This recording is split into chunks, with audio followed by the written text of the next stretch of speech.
Member for Courtenay-Comox. Thank you, Mr. Speaker. I rise today in support of Bill 21, the Forest and Range Practices Amendment Act. I'm very pleased that we're looking at three major changes that will reassert the Crown's management over public lands. I think that's incredibly important, that we are going to be dealing with forests and in a more open and transparent way so that we can be more supportive of reconciliation and have First Nations more involved. And also that we're going to be increasing the public's trust. We have a social contract over the public land, and we need to be doing whatever we can to move forward in that. I have a lot of interest in my community over forest land management, and of course in my community it's private land, although the island does have its share of Crown land as well. And this is one step towards it, and I want to assure the public that the ministry is looking at the whole range of things, but today we're dealing with the Crown land. And I want to say one thing in particular, and it was raised in a couple of different ways today. Regarding climate change, we have, as has been stated by the member opposite, a lot of issues around beetles and various pestilence, as well as flooding and wildfires impacting our land.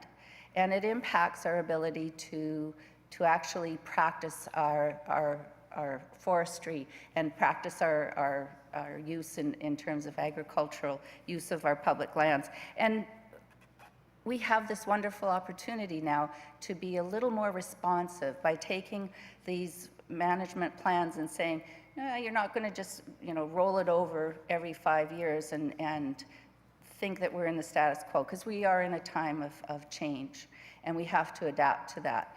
And so seeing those plans being revisited every 5 years is an opportunity not only to adapt to the changing climate, it's also now an opportunity to open it up to more public involvement.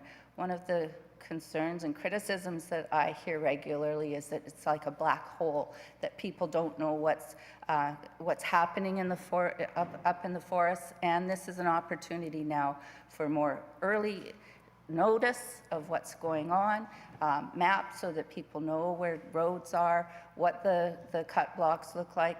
It's an opportunity for the public to have input, and it's particularly an opportunity for First Nations to insert themselves in this process. And that's a really, it was interesting to hear about third-generation foresters and ranchers, and that is part of our historical landscape.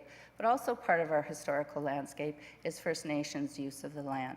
And Comox First Nation has made a point on numerous occasions since I've been elected to remind us that we are looking at a First Nations who did practice forestry in the past. It's part of their history, and they want it to be part of their future. And so as in the spirit of reconciliation, we have this opportunity to move forward in a stronger way. I don't want to say a whole lot. I just wanted to make one final comment, which was that, and it was made by the Chief Forester when I was lucky enough to have a briefing on this bill, is that forestry management isn't like mining. It's not just about space, it's about time and space. We can't manage it as if it's a static resource.